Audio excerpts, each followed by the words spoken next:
น้องในปีจึงอยู่ในอักเมืองช่องวายไว้อยู่เมื่อยุคเมื่อนั่งเมื่อย่างเมื่อป่า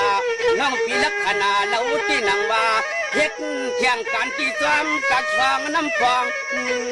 เลี้ยงเฮาเกยีก้อย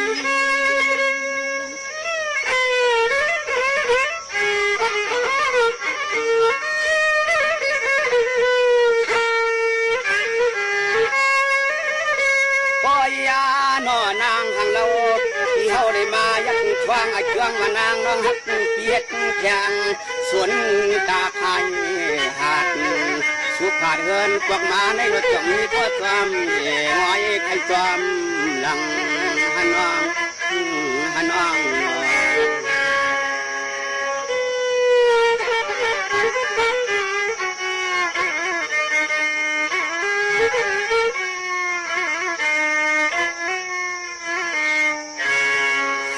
สุแนวจึงมาหันสันเสาพอสุดนุดเขาชอยองเนาะคงเขาเหมือนเงินเฮาดึงหักสู่ตังปึก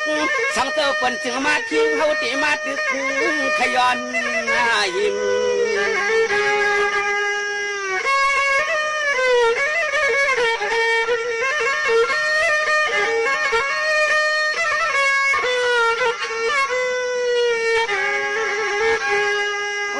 หน่อยย้อนในเอาดองหักดองเปียงปีจิ้มหวมปักควรรักหักนางก็ข้างน้องเมียวเสียก็ใจปีวานนักสู่น้องคำยามเมื่อยาน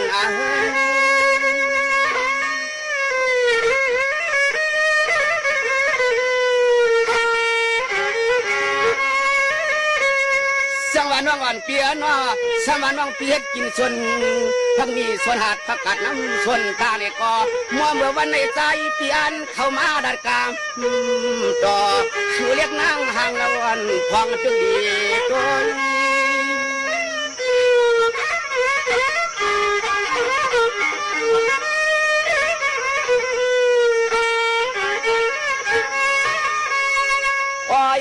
หน่อใจปีเฮาขยันเข้ามาหอมปักตวนหักตวนเปียงยัดจางจานนานยันนักหอมปังโซบีปีนอ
ที่ไหลนึงน่าจังมาปอ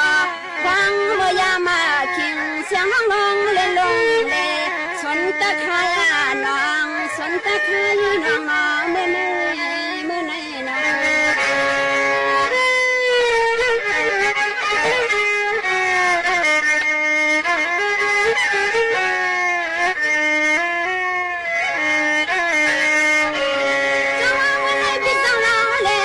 งช่วงอันนั้นที่ไหนกินที่นอนฟังวางเพียงนั้นเราเพียงนี้เราตั้งเราสั่งมา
สันติเพียงหน้าบอกข้างว่าคงการเห็นยังไม่ถูกเพียงเส้นตังไปควงปืนควงมือเราพิทุกการเข้าไก่นี่น้อยเสียงว่าใจเดียวเมื่อไก่กำสุราษฎร์วานขันโซจูเฮาคำเล่าน้องอยู่ทางปีในปักมันปักเจเมืองในเปลี่ยนปีนางนักเบียวเตสันเขมาโจข้าวหึง